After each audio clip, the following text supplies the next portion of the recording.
La République du Congo a annoncé avoir conclu avec succès la mise en œuvre du Programme national d'optimisation de la trésorerie portant sur un portefeuille de titres publics d'un montant global de 2314 milliards de francs CFA. Annoncé le 14 octobre 2024, le Programme national d'optimisation de la trésorerie s'inscrit dans le cadre de sa stratégie de gestion de la dette publique à moyen terme du Congo, visant à allonger la maturité moyenne de la dette publique intérieure. Ce que le programme national d'optimisation de la trésorerie vient d'obtenir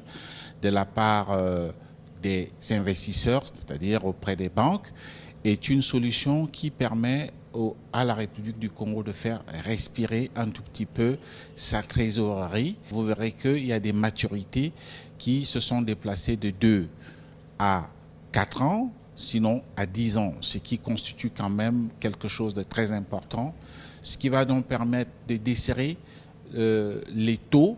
autour du service de la dette. La conclusion par les autorités congolaises d'une première étape de plus de 1500 milliards de francs CFA dans le cadre du Programme national d'optimisation de la trésorerie permet d'augmenter les marges de manœuvre budgétaires à court et moyen terme du pays. Le Congo va donc bénéficier d'un léger assouplissement de ses charges du service de la dette, ce qui va éventuellement lui permettre d'investir cet argent non seulement pour la paie des fonctionnaires qui, on le sait, ça devenait un casse-tête chinois, parce qu'il y avait des contraintes de remboursement à respecter au niveau du marché. Mais en même temps, donc, le Congo va éventuellement se servir de cet argent pour poursuivre ses objectifs d'investissement dans certains domaines.